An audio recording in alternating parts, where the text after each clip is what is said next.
Welcome to Defen, episode number 35.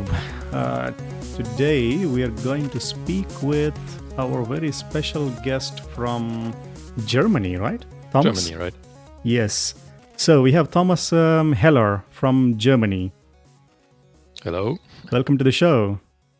Thanks for having me. So quick introductions. This is Vijay from Holland. And Ray from sunny Belgium. And Thomas? From Oldenburg, Germany. Okay. Which city is that again? Oldenburg. Oldenburg. It's like Old Bridge. Old Castle, if you translate Old it. Castle. Yeah. Okay. Oh, Burg. Okay, yeah. It's next to Bremen, so it's northern Germany. Okay. I think I was only in bigger cities like Frankfurt. Bremen, Hamburg. Yeah, Hamburg. Yeah. Cool. So this is episode number 35, and thanks a lot for joining us. So let's get started. Can you give us some introduction about yourself?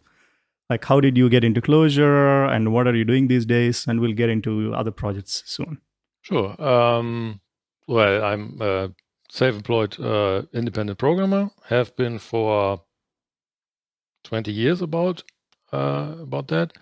Have been doing web development since can't remember when, 1998 or something.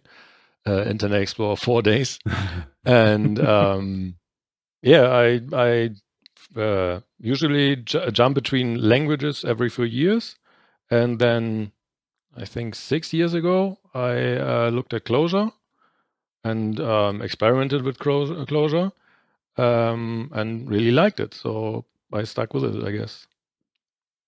But Clojure as in a Clojure backend, or how did you get started? I mean, what kind of applications were you building in Clojure?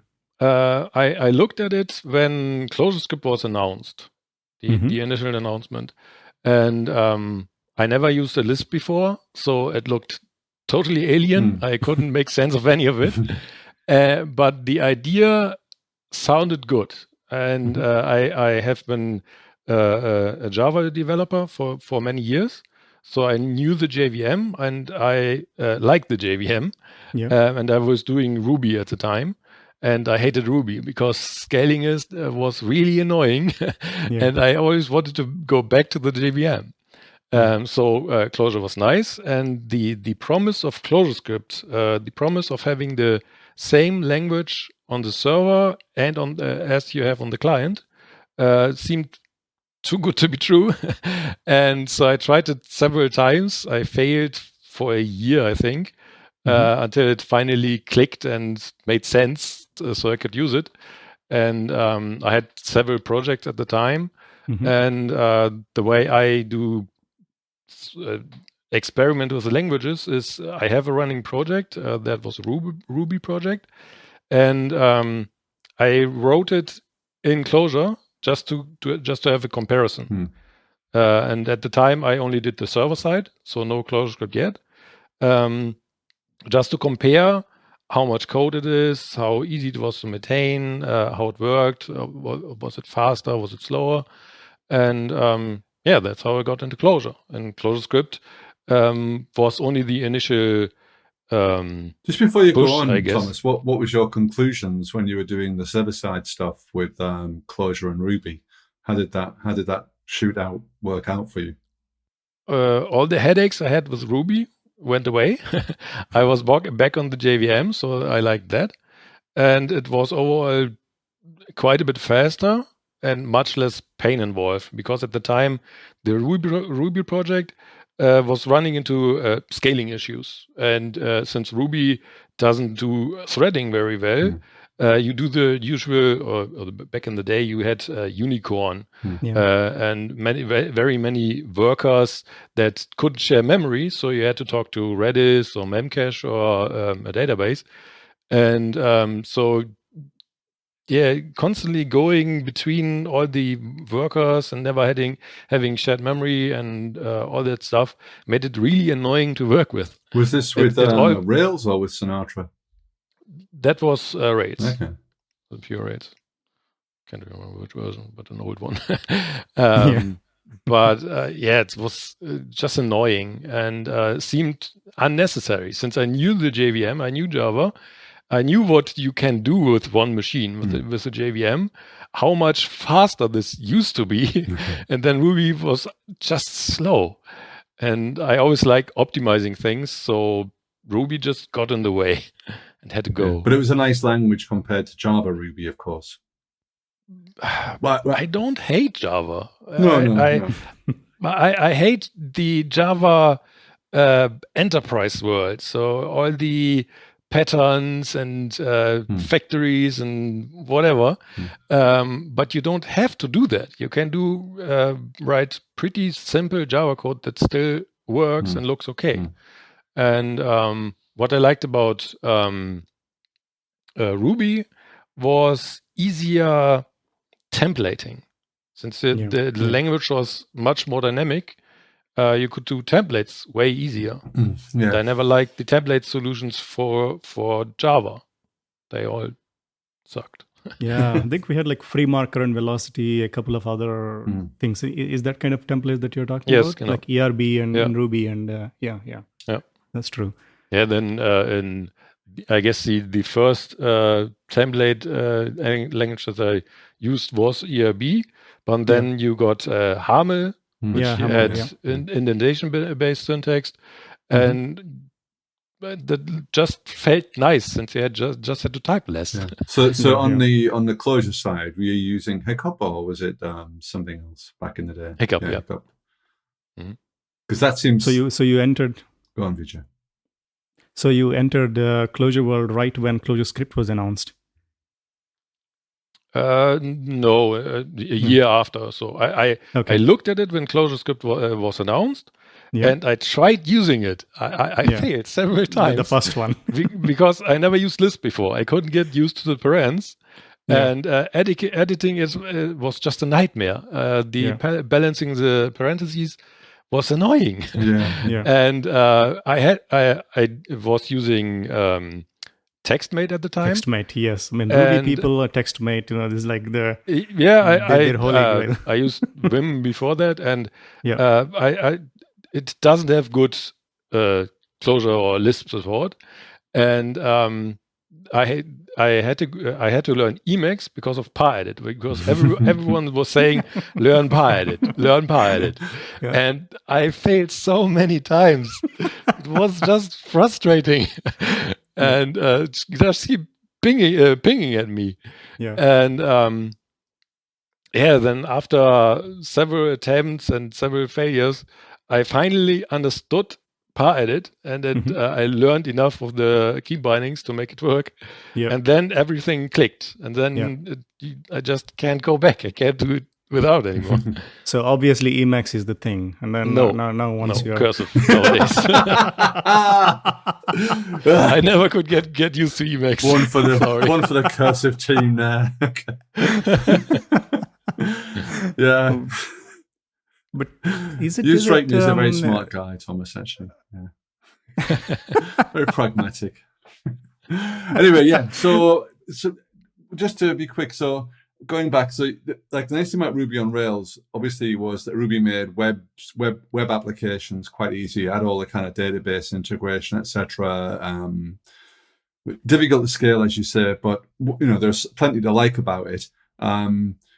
And when you came to the Clojure side, after all the parens were balanced, etc., what were the kind of things that you liked about the Clojure side that kind of kept you there? What pushed me towards Clojure was ClojureScript. Because having the same language on the client as on the server was the ultimate goal. Right. I have been doing JavaScript since 1998 or something. So very long time. And I always had two languages. I never did JavaScript on the server, so I always had Perl, PHP, Ruby, Java, Python, Erlang, very many different languages. But the thing that stuck with me was JavaScript. I always had to do JavaScript. Always had a second language. Yeah. And so you always did this. Had to do these mental context switches between the languages and the translation of the data. So you always had to, in Java or in Ruby, converting to JSON, the Ruby objects to JSON, and then inventing special languages, special syntax for dates and all that stuff was just annoying. And when I read about ClojureScript, or tried ClojureScript, I saw that it is possible to use the same language on the server as on the client, and just transfer data around without thinking about it. You get the same data you use on the server, you get it on the client, and you don't have all this conversion crap going on. And that was just the ultimate selling point for me.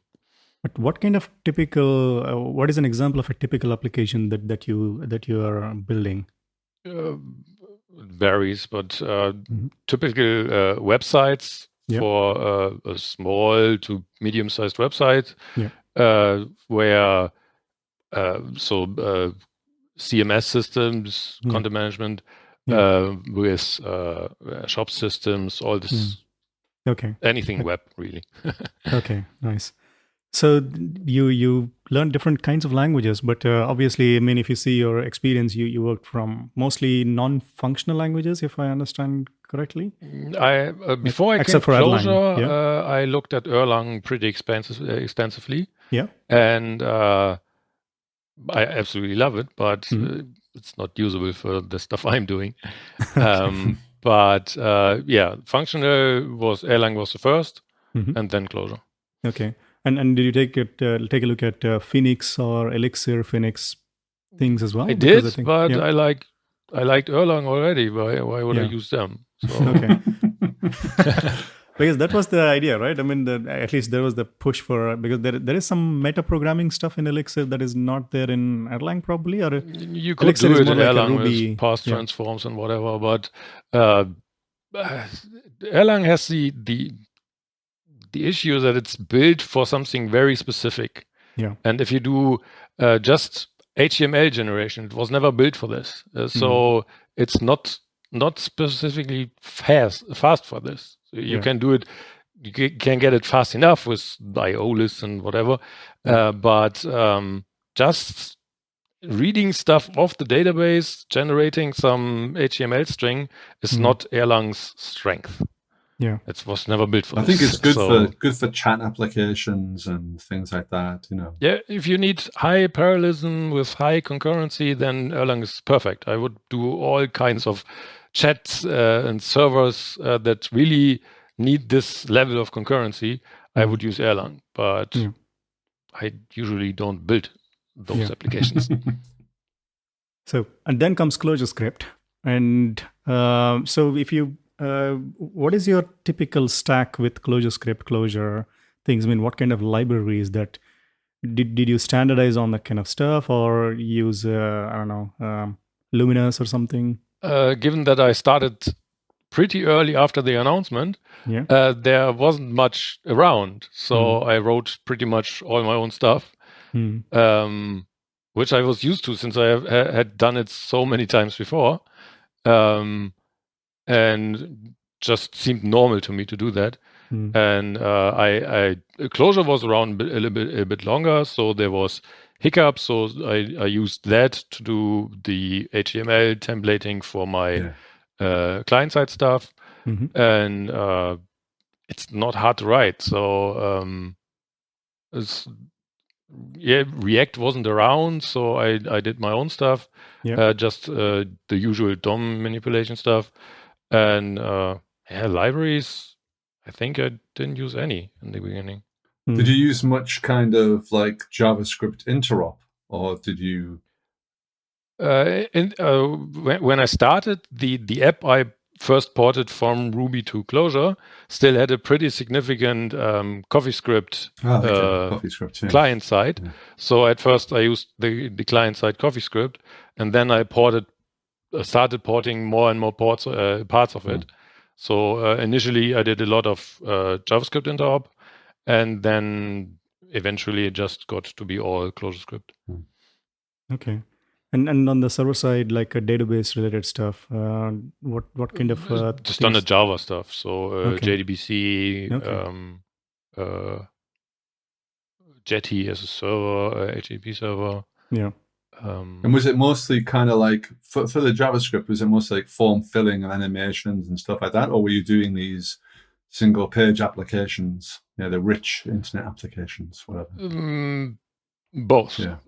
I had the websites were traditional websites, not single page applications, which did the usual jQuery style DOM manipulations, and then there was a pretty significant admin side for the CMS and the shops, and those were built in a single page application style of way.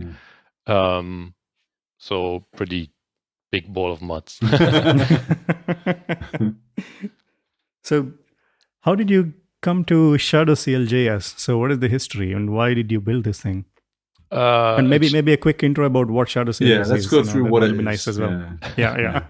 So shadow-cljs is a build tool for ClojureScript. So it's just about compiling and bundling the code, more or less.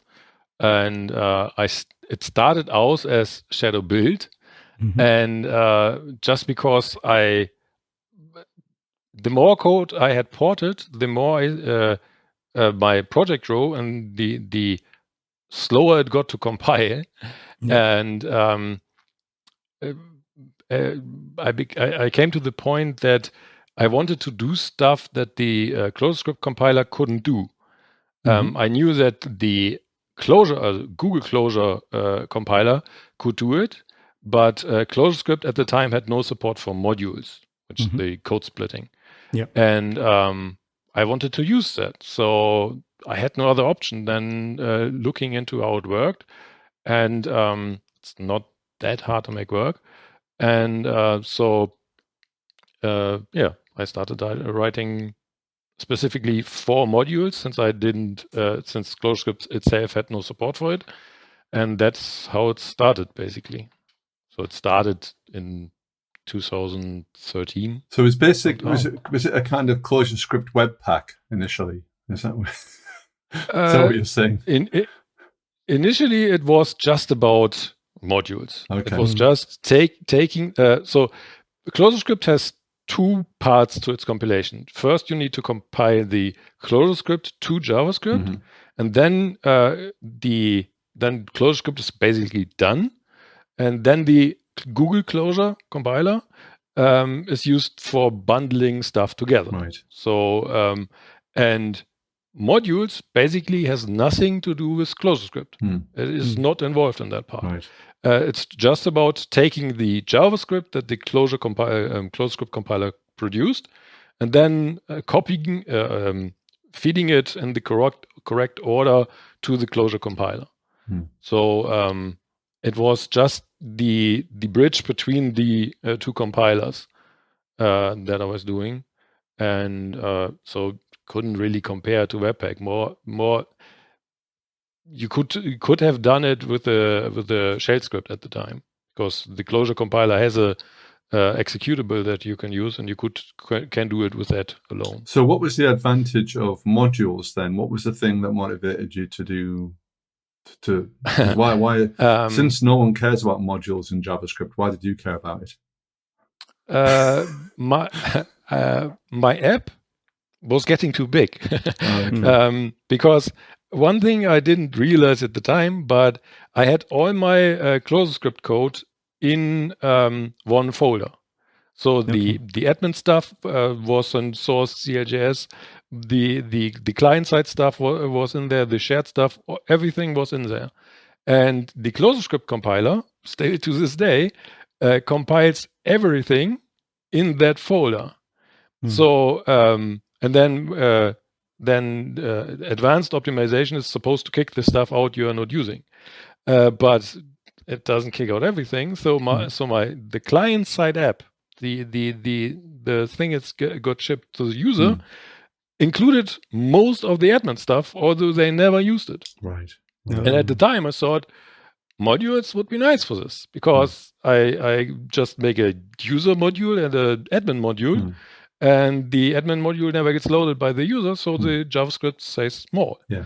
And of course, nowadays I just have two different builds, but at the time I thought modules would be the solution, and I still use them for other stuff, but in that particular case was not a good idea, but it sounded like a good idea at the time. So what would be the steps that if you want to integrate this into the ClojureScript compiler chain itself? Do you think that is going to be valuable to include shadow-cljs functionality into ClojureScript compiler steps? I think pretty much everything is supported nowadays. David Nolan added support for modules. Yeah. A year or two later. Yeah. And I think pretty much, shadow-cljs does a lot of stuff very differently than the standard ClojureScript compiler. But for the most part, it's just about this bridging between ClojureScript and the Google Closure. It's not about, it doesn't do too many modifications to ClojureScript itself. Yeah. So what would be an example of you said some things that are done in ClojureScript are a bit done differently. So what would be the example of it? What would shadow-cljs do differently? Lots of stuff.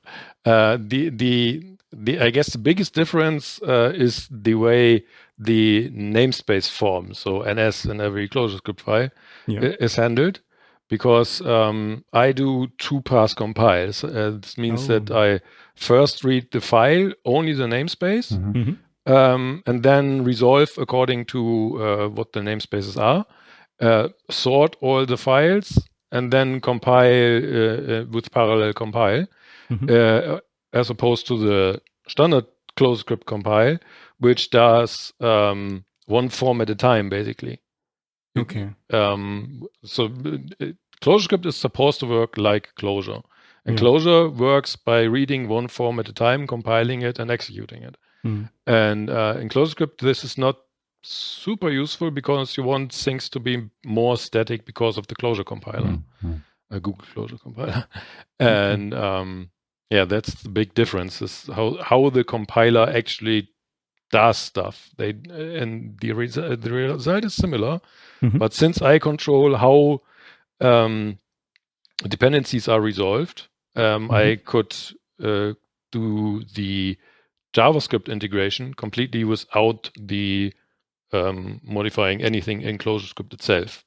So the support for using npm directly was done without the compiler knowing.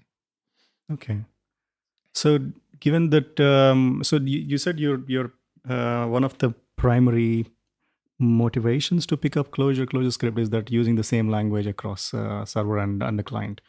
Apart from the data, so how do you take advantage of it? I mean, do you write everything as CLJC, and then which kind of features do you share with the common code? Where it makes sense, I do use CLJC or CLJX before that. Yeah. And not all code needs to be shared. The code serving the HTTP request, talking to the database, of course, that doesn't need to be shared. So it's just Clojure for those. And the client side with all the React or DOM stuff is just CLJS. Client side. Since I can never get used to CLJC because of all the switching you have to do, whether you are in the JVM and can use threads and exceptions and all this stuff, or JavaScript, which has different semantics and everything is async. And one of the things, so maybe staying on the shadow-cljs, take your point about the motivations. What do you think? I mean, what would you say makes life easier for developers using Shadow over like standard vanilla CLJS? So the big thing, the big differentiator at this point is the npm integration. I just opted to use npm directly, So if you want to use React or anything else you find on npm, you just npm install the package and use it directly. You don't have to go through cljs, which is basically just a rebundled npm package, and you don't need to use webpack or anything. You just use the files directly from npm. So you get this kind of like in the require, you can just say, you just do npm install and you can say require, whatever, React or exactly, or some kind of request library, on Node side. Yeah. Okay. The other thing is that I know that people are impressed with on the project is the documentation stuff that you've done. Yeah.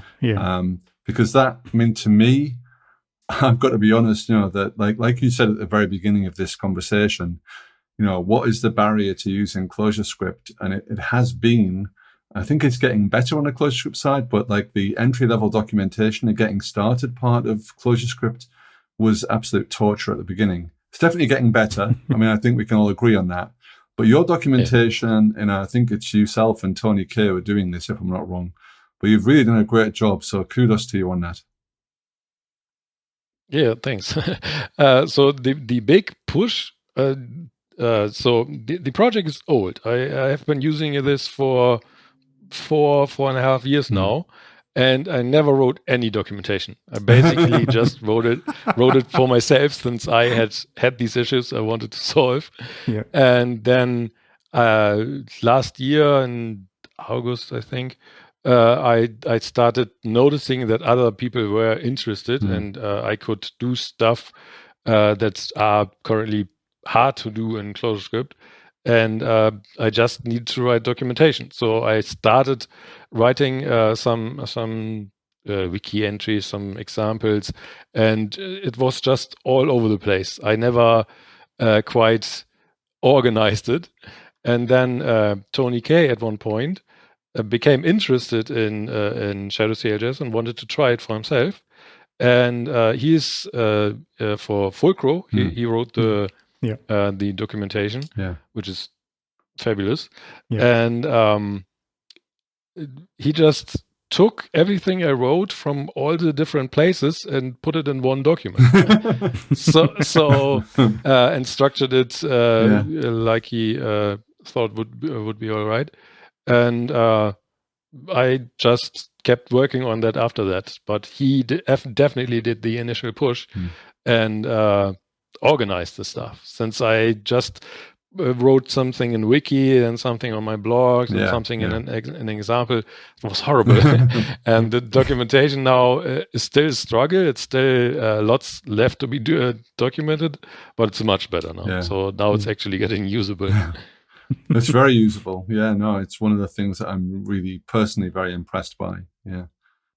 So if you compare, because building a lot of ClojureScript and Clojure applications, if you compare the similar kind of experience with Ruby on Rails, so what would you miss right now, or do you miss something from Ruby on Rails?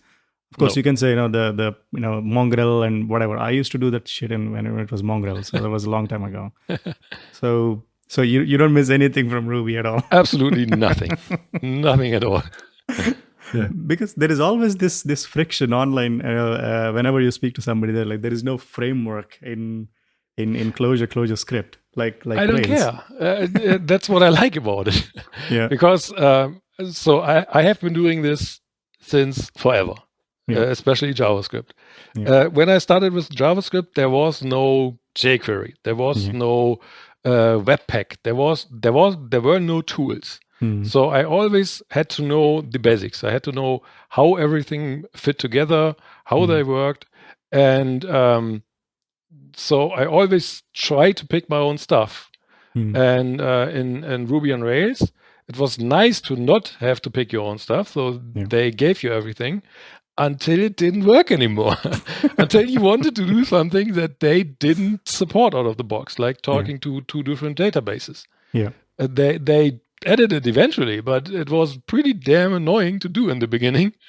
And when I came to Java, or when I did Java, it was the same thing. You could use Spring, or you could do your own stuff and write JSP servlets or whatever. Half the code or so. Yeah. And when I came to Clojure, I just looked at the libraries and I knew, okay, I'm going to use Hiccup. I'm going to use Jetties, and said I knew that. There was Ring, which looked like what is it, Rec in Ruby. Yep. And so that made sense. And I could just use Clojure was great because I could use Java libraries that I knew from before, and it worked well enough. Or they were wrappers for them. And I could just pick what I wanted because I have been doing this for so long. I know which parts I need.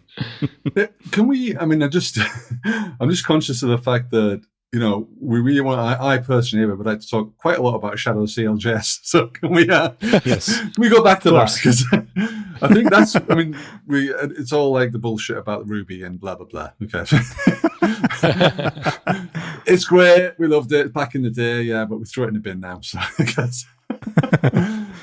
So just going back to shadow-cljs, because I think probably the people want to hear a bit more about that.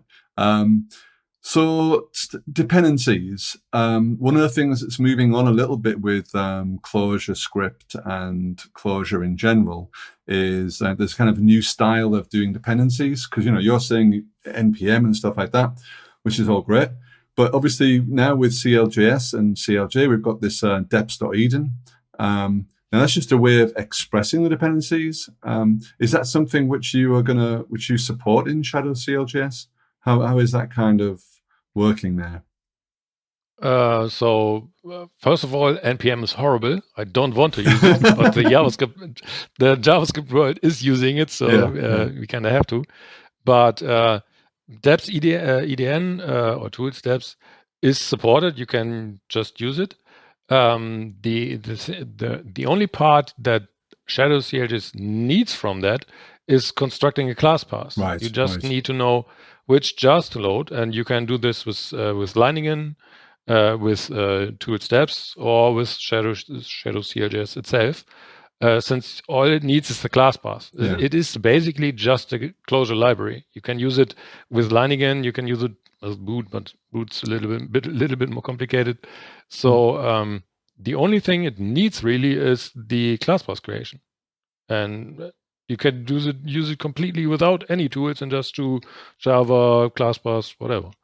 Okay, so in terms of like the features that are being added to ClojureScript over the recent months, all of those features are kind of available with shadow-cljs. I just want to make sure that all the people in the audience kind of know where you are in that respect. How closely are you tracking the features that are available in the core project? I personally don't think that the new stuff, the cljs.main, I think you're talking about, is very useful for Clojure, for shadow-cljs, because shadow-cljs wants to control or wants to help you write less. So the configuration part takes care of most of the stuff you need. So you don't have to invoke it via the command line with some weird huge config. So the big idea behind shadow-cljs is making the configuration easier, so that the browser configs looks different from Node configs. So if you're writing a Node script, which target Node script, that's just a script that's going to be executed by Node. It has totally different requirements than a browser build. And so the target abstraction in the configs is about capturing the least amount required for each environment, so that you don't have to write too many config instructions. And the big thing that shadow-cljs does is it unifies the development config with the release config. So when you are writing, when you're using lean CLJS build or CLJS.main, you always have to write two configs. One you're using with development with Figwheel, and then one for advanced compilation. And what I learned is that about 80% of the configuration is identical. So why do I have to repeat it twice? So that's the big idea behind the config. Yeah. So all of the tooling, like you say, things that are built around Leiningen, like Figwheel, etc., they all work nicely with shadow-cljs? No. It does those things itself. Right. So okay. Figwheel is just for reloading code. Reloading code is not so hard to do. So I just wrote the code to do it, directly built into shadow-cljs. So you don't need anything else. Okay. And one big idea is so that you can do ClojureScript without having to learn Leiningen, without having to learn anything else but shadow-cljs. All right. And so it nowadays does pretty much everything I think that Figwheel does, the REPL, the live reload, and it also does everything that lean CLJS build does. If you are doing Figwheel, you need CLJS build as well. So you need to learn two different things, and they happen to share the same config syntax, but you still need to learn two things. And shadow-cljs is just one solution for everything for the entire pipeline. Okay. So you can, so technically you can just build your entire application in CLJS, like backend and frontend as well, with the Node.js things. Yep. Okay. But would you recommend that? I mean, building the whole backend in Node? No. Just use Clojure. Yeah, that sounds like a reasonable stance. But I think, I mean, I'm using Node.js with CLJS for a command line interface. And that really is very nice because with shadow-cljs, I can just use these like you have these file watching capabilities, don't you? So that if you can be writing your code and you can be running tests and everything in the background as files change. And I found that very, very compelling, to be honest, as an experience. Yeah, there's so in. If you use Leiningen and or rather the ClojureScript compiler itself, or the part that packages the code together, the compiler is pretty much identical, but the code outputting the code in the correct order and the correct organization of files is very different depending on the environment you're running in. So if you're running in the browser, you have very different requirements than when running in Node. So what shadow-cljs does is the targets express how the code should be packaged together. So I can, for running the tests, I can package the code differently and use my knowledge about the compiler and the files that go into it to feed the test framework. Since otherwise, with there's do, I think, in Leiningen. To run ClojureScript test, you always have to create this runner namespace where you list all the namespaces of your tests. I just compiled them. I know what they are, so I can just inject that code. I basically just generate it, and then you don't have to write that code. And very many tools in ClojureScript try to do things that the build tool should do. And that shadow-cljs does. So you have to write less, and it's just taken care of by the config. Okay, so you mentioned there that there are different stories for like the browser, for Node, for CLI, and you have different targets for that. So is that the fundamental kind of configuration process with shadow-cljs? Yeah. The basic idea is that the config should should require the least amount of information to make your project work. So for the target Node script, you just specify main, which is just a fully quite symbol to your main function. And you don't need anything else. The compiler knows everything from there, or you need output too, so to know which file to write. Yeah.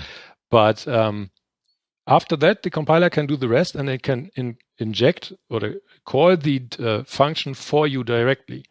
currently in ClojureScript, if you're using standard ClojureScript, you have to write, you have to import, I think, cljs.node.js, and you have to set main CLI-fn and invoke that somehow. And the compiler just takes care of that in the config. You don't have to do it in the code. And this just turns out to be much less code to write. So do you think, just a kind of like the other thing is like, what, apart from this target thing, what do you consider to be the kind of like, let's say the lock-ins, or the kind of like, what, if you're moving project, let's say you're in a project where the people at that company or that project have chosen shadow-cljs, and then you move to another project or another company and they're using the vanilla tools. What kind of things have you got, or the other way around, you know, what kind of things have you got to get used to going from one environment to the other? The config, obviously. Yeah. But from ClojureScript itself, basically nothing. It's identical. It's just a standard ClojureScript compiler. It's using the latest version. Mm-hmm. It does some modifications to make external inference a bit better. But I hope to write a patch for that so it ends up in core eventually. Yeah. And it's basically the same stuff. The big difference currently is NPM integration. Since if you start using many NPM packages, this stuff still doesn't work very well in standard ClojureScript. So you will get into trouble there. But the syntax is identical. So the syntax doesn't need to change at all. And you can basically just use whatever. The tools, the language itself stays identical. That doesn't change at all. Okay, so that's the big point, is that it's just the configuration tools, which are kind of essentially 10 lines of code on your side or 20 lines of code on the standard side. So it's just a matter of getting used to that, or getting. The other thing is like the tooling, like you say, you've got the fig wheel versus the shadow tools. And your REPL, I guess, is a bit different from the other REPLs. It's still NREPL. It still behaves the same, but most tools are used to Leiningen and expect you to use Leiningen, which I expect is going to change due to tool steps. But currently, most tools are built for Leiningen, so you have to jump through a few hoops to make everything work. But after that, it's the same REPL. Right. Well, the big difference is, I guess, that shadow-cljs supports running multiple builds in parallel, and you can switch between them in the REPL without stopping the build. And I think Figwheel can do that. I'm not sure. Yeah. But beyond that, it's just a normal NREPL server. Right. But when would you not recommend using shadow-cljs? Never. So this is the only thing that you need. That's the whole idea. Yeah, of course. So you say you're making some patches to certain things to go back into the core. What's your kind of? I guess that some of the core people, look at the tools that you're doing and the sort of changes that you're making and would like it to contribute. Is that? What's your history with the core team? Have you tried to contribute things before, or what's the story there? I have tried. I have tried very many times. Actually, some of the features you see today are from me. But the big thing for me is I wrote the tool for me in the beginning. I had problems I needed to solve. Yeah. And getting things into core takes time. Sure. Writing the patches takes time, and not everything I thought about turned out to be a good idea. So it's good those things did not end up in core. But it's basically just a time question. Do I have the time to create the patch and get the thing in? Most of the time, it's simply not required because it's just about stitching things together with a Clojure compiler, a Google Clojure compiler. Yeah. But the extensive inference work I did, I think it's useful thing to do, and it makes it easier to use. Since currently you have to type hint with an object type or with a class. So you need to know the class of JavaScript objects, which is when you are trying to type hint React or any other NPM library is pretty tedious. And all you need is a JS type hint. You don't need to know the class. And so the external inference is much easier to use, I think, and much more reliable as well. And that's it's a pretty big change in the core algorithm for this. So writing a patch and a proposal why I'm doing that is taking time. That's why it takes time. Yeah, sure. But several features. So the first thing first big thing I wanted or I implemented in Shadow Build or shadow-cljs was the way you use macros today. Previously, you always had to do require macros or refer macros. This was pretty annoying. And I found a way or implemented a way so that you can just use refer. So you don't need to know if you are using a macro or a function, and you just use refer. Right. And the compiler can figure out the rest. This trick with the CLJS namespace requiring itself via require macros, so that the compiler can extract which macros the namespace provides, so that it can do the right thing at the right time. But that is one patch that I never wrote. I wrote the proposal. I documented how I did it, but I did it in Shadow Build, and Shadow Build was very, very different at the time, or still is. So writing a patch from my implementation was pretty much impossible. And I just wrote down how I did it. And I think Mike Fikes finally implemented it, or David Nolan, both. But it took a year or so longer than I already had it. Yeah. And several other things.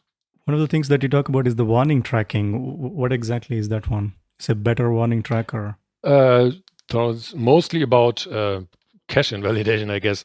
In lean CLJS build or in Figwheel, they don't cache very much, but when they do, they don't show warnings again. If you compile a file that has warnings and use cache, if you start the compile again, you won't see the warning since you used the cache. And shadow-cljs doesn't cache files which had warnings. So it just prohibits the cache, so you always see the warning, and I'm reminded to fix it. So if you're looking at the ClojureScript development, I mean, what are the pain points that you see? Because you extended the compiler, of course, there are all these things that you wanted to have, integration with NPM modules, etc.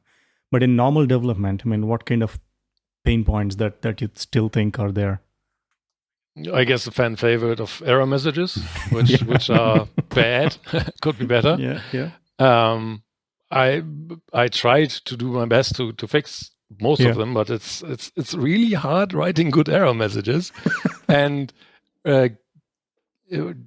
not everyone requires the same error message. A total beginner needs more guidance than someone more experienced. And someone more experienced might even be more distracted by all the extra information. And it's really hard finding the balance, but it's also a whole lot of work actually doing them, since you basically have to do the work for every single error. And sometimes beginners make mistakes that I never made. So one thing is, when I use the REPL, I always use cursive. And it's pretty much, since I'm using Paredit, it's pretty much impossible to have imbalanced parens. And then someone started using shadow-cljs and complained that the REPL crashed every time he tried to use it. But it was just about unbalanced parentheses. So I never noticed this because it was cursive just doesn't allow me to send that. And so I didn't anticipate that error, so the error was pretty horrible. And that's the deal with error messages. You have to account for pretty much everything the user is trying to do, and for every level. Yeah, and Yeah. that's hard. It's a lot of work. Yeah. And not so easy to fix. Yeah, I mean that this kind of a, as you said, like one of the hot button topics, like talking about error messages and I think as you have plenty of experience in Java as well, we are used to stack traces and the thing is they look ugly, but they're very I think usable. Okay, that's a strange word to use, but at least how to dig through this thing. They look very ugly, of course. They're not beginner friendly or anything, but they give enough information for the advanced practitioner or whatever user to dig through the whole chain and then see where exactly the error is. I think after some time you become very blind to this is ugly, or that doesn't even come to you. Yeah, but if you're a beginner and you see this 200 line stack trace dump, they are intimidating. You have no idea what any of it means. Yeah. I mean, and so terrible. I try my hardest to never show them, since most of the time they are not useful in the error itself. The message is enough. Or showing the location of the error and just underlying what's wrong is most of the time is good enough. But sometimes the stack trace is required and useful, but it's exactly hard. But it is the same. I know it can be applied to every sort of programming issue, right? Because it's not just one dimension that we are looking at, whether they're looking good or whether they're informative or not. It's also, as you pointed out, the user experience, how much experience the user has. Like if I'm a beginner, then I wouldn't want like whole thing. I would like, okay, go and fix this sort of message. That's easy for me. But as an advanced user, I'll be like, okay, I want to dig into every possible thread that is running right now. I want to see which one is. That's an interesting idea. So, what are your favorite Clojure features coming from from ClojureScript or Clojure? The syntax itself.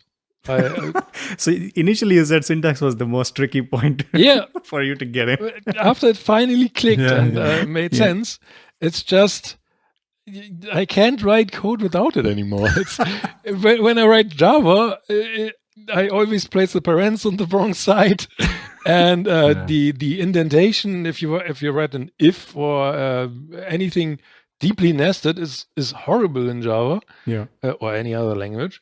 And so I guess the main selling point for me is just the syntax. And of course the data structures and all of that. But the syntax itself, just I can write HTML via hiccup. I can write CSS. I can write pretty much SQL. SQL. Pretty much everything fits this syntax. That's just this killer feature for me. I think it's I've been playing a bit with Python recently for the data science stuff. I mean, every time I type Python code, I feel like I need to wash my hands. I mean, like there is so much of and the mutability everywhere, and then just assigning variables and changing them left and right. Like, God damn it, what the fuck am I doing? It's so it feels dirty. If you look at what the JavaScript world is doing with React and JSX, it just looks horrible. Whenever I look at the NPM library and try to figure out what's going on, I see this garbage syntax, and it just doesn't make sense. And it's so much less code to write if you just use Clojure or S expressions. That's true. And also, it grows consistently as well, whereas like the way that JavaScript grows is just wildly different from version to version, I think. I mean, there's suddenly all these arrow functions, all these dots, and all these other wacky bits and pieces that are coming into the language. I think someone did a spoof, didn't they, of saying, "Oh, look at this functional programming language stuff," and all the JavaScript developers were like, "Oh God, oh my God, no wonder we love JavaScript. Look at this shit, it's terrible." No, that is JavaScript. Shit. Okay, I saw that. But that's one of the advantages of the syntax itself, is that you can write macros to do all the stuff that JavaScript needs to do, or needs to introduce new syntax for. Yes. You can just do it in a macro. Yes. Solved. So, what are your plans for shadow-cljs next? Basically, everything you can think of. I want to definitely build React Native target support. Oh, okay. Since that's a bit too, it seems harder than it should be currently to use React Native. Then I really want to build a UI so that you don't have to do everything at the command line. Command line is great if you want automation, if you want to script your release tasks or whatever. But for development, it's horrible. If you want to start two builds, run the REPL into one thing, and then run your tests and all the commands you have to memorize for this. This is just annoying. If you just can have a UI, click a button and it runs for you. First of all, you get way more information because displaying it in a terminal in a text is just limited. And when you have a UI or HTML UI, so a single page app, you just get way more information faster and way more visually. But is it something you want to integrate into your HUD, the HUD that you have in shadow-cljs, like heads-up display, or is it something going to be a separate tool? I think it's going to be standalone. I thought about, though, it's pretty simple to inject the REPL into your page so that you have a prompt at the bottom and just type and eval it directly without having to go to the terminal. That's pretty easy to do. The problem is you inject it into your page. So your code suddenly has to run whatever technology you used to do that. So even if you don't use React, the injected thing would use React. So I really don't want to do that. And it's also not very user-friendly if you suddenly compile thousands of files extra that your build is not using at all. So the one idea I have is for doing a Chrome extension. So you have it side by side. That's nice. Or just have a standard web interface where you have two tabs open next to each other and just can see the compile log, compile errors, basic information, documentation lookups, all this kind of stuff. You can display. You can't really display in the terminal, but you can display in a browser. And I think there would be many useful things that you can display. And the one thing I really want, what is a lot of work, would be to have a configuration editor so that you don't have to memorize all this stuff, what the keys were and in which place. And so you just click, I want to build for the browser. I want to build this output file in this directory, and this is my namespace. Since it can read the file system, it just knows the namespaces and just can autocomplete it for you. And that's just not stuff you can do in the standard terminal or editor. So that would be like an app served by shadow-cljs backend. And then you would feed do an API call to shadow-cljs to update the config file, for example. So currently, if you run shadow-cljs server, it already starts a web interface, which doesn't do much currently. But the idea is that you have a web UI you can open and click around in, and instead of doing everything at the terminal.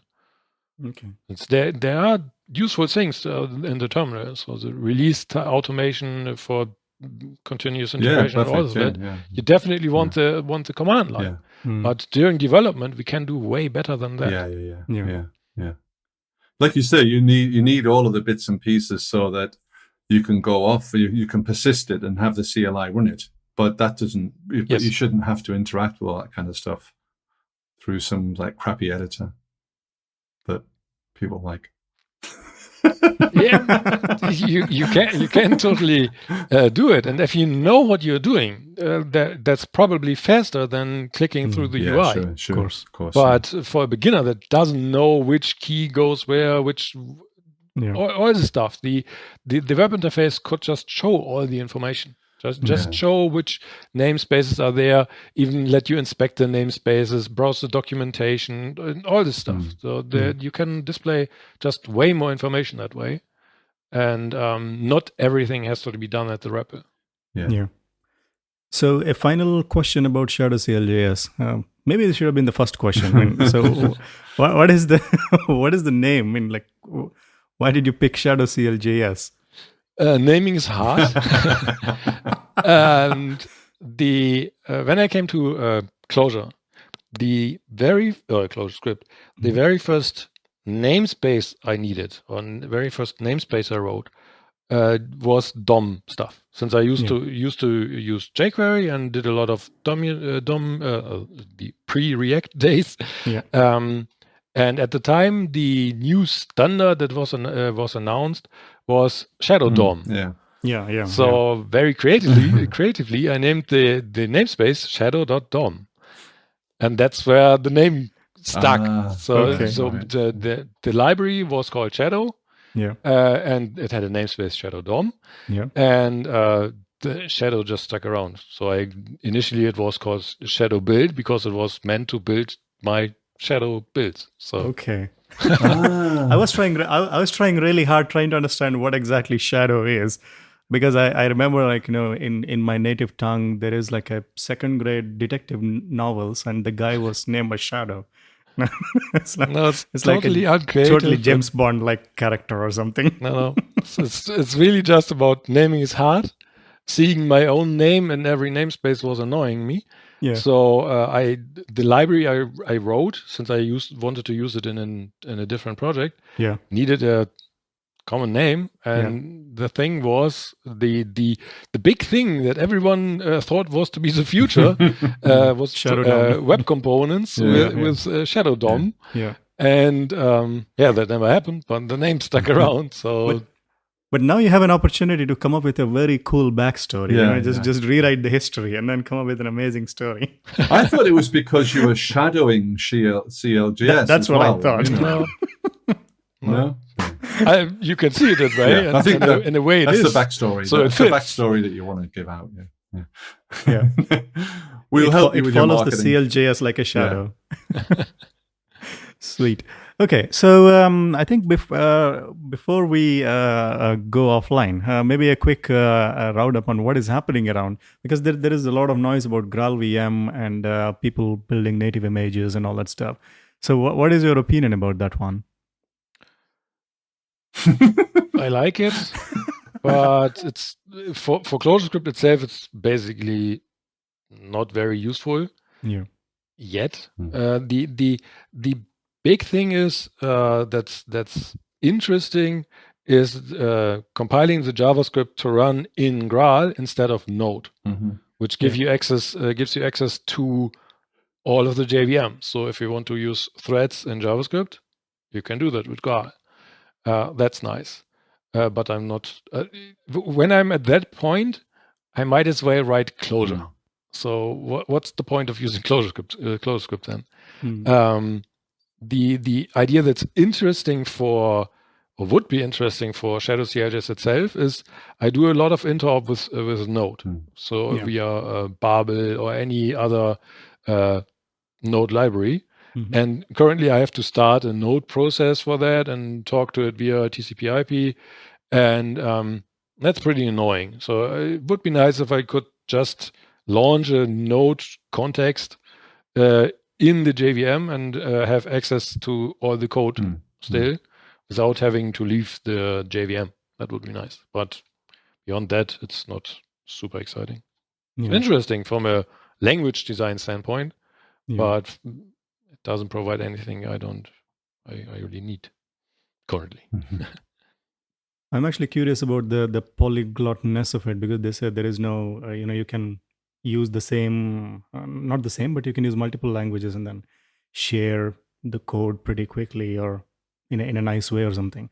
But this is the same shit that .NET was talking about. You can write everything in one language, and then you can write something else in a different language. But one of the things that I think for the Clojure side would be the native image thing, I think, to make the startup time way less when you're running in a production mode. I think that is one thing that I could see as a potentially interesting side, I think.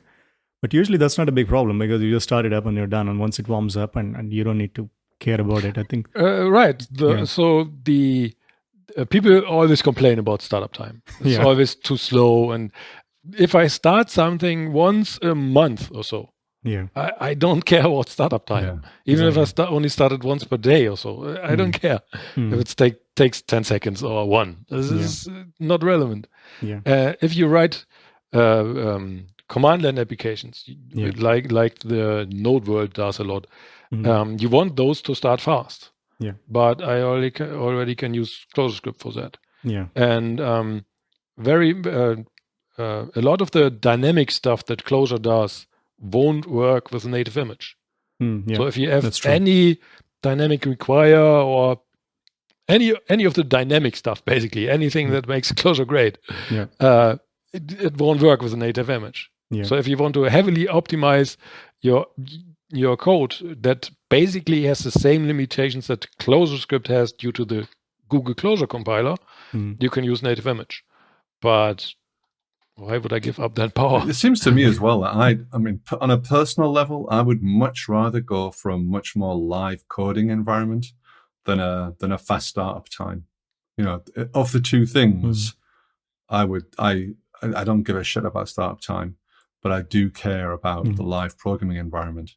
That's something which Clojure and functional programming should be all about. Because it's a killer feature of what we do, really. Startup time is meh, and like you said, if we're using ClojureScript for CLIs, they go super fast anyway. 100 milliseconds is slow for those people, and it's fast for the JVM. So who cares? I'm sorry, I'm really struggling to get excited about it. I mean, I see that people, made these native images and they go fast, but I'm like, well, but we could do that 3 years ago with Node, so. It's also the native images are linked to your libraries in your system, so you can't just copy it to another system and expect it to run. And so it has all kinds of limitations. It is super interesting from a language standpoint. The implementation they did, it's super interesting. But for me, I'm only writing Clojure and some Java and ClojureScript. So I don't want to write JavaScript. Why do I need support for using it directly? And I already can use JavaScript directly via NPM or whatever. The interop between ClojureScript and JavaScript is great. Same for Java and Clojure.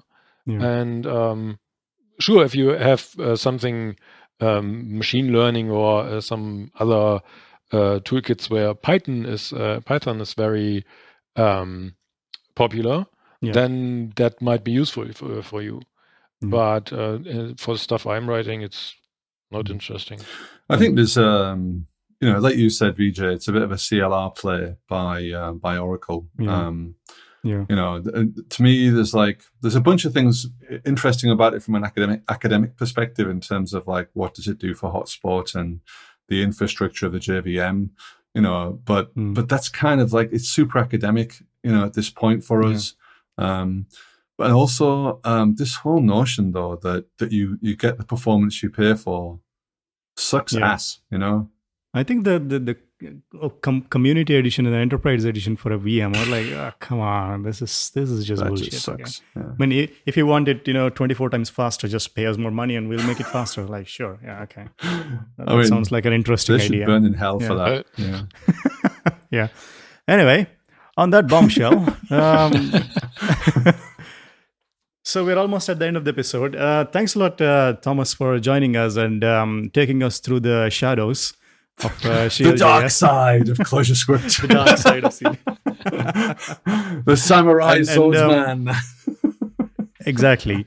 And as you know, we've been doing this as a live as well, and a couple of comments from Jasek. Hey, I apologize for not pronouncing your name correctly. And he says, great error messages in shadow-cljs. So, that's a big, I think, a nice recognition of your struggle to find the right error messages for people. And so to wrap up, maybe a quick review of what happened. So we had Dutch Clojure Day, I think a couple of weeks ago. So it was, I think, if I'm a bit biased, I'm a bit biased. It's been a really nice conference. We had a lot of fun. All the videos are up. We tweeted, I think, at some point. We hopefully want to run this thing again next year as well. Can I just interrupt there for a second, Vijay? Sure, and sort of, and you're a very modest person, and but you do a lot of work for this conference, and it's all like voluntarily. Time is all completely voluntary, and everyone at that conference had a superb time. The food was great, the sessions were great, the speakers were great, the organization was awesome, and I think we, like, as a community, I think you and your colleagues did an absolutely fantastic job for us. So, round of applause. We'll get Wowzit to stick some applause in at this point, because you guys did a great I mean, job. it's obviously not just my work. It's also Carlo you did do and a great. Yost. You did a lot of the announcing, and I know that you did a lot of the backroom work. So kudos to you. I was the showman. Yes. So that was really fun. And of course, I mean, we're on Patreon. So if you think we're doing some good stuff, send us money so we can retire soon. And I think that's it from us. And once again, thanks a lot, Thomas, for taking your time on Sunday and then explaining a lot of things that about the project. And I hope you'll continue to do all the great work and release your fancy UI for shadow-cljs. Yeah, I'm looking forward to it. Yeah, thanks for having me. It was brilliant. Thanks, you. Thomas. A lot of fun. Bye-bye. Bye.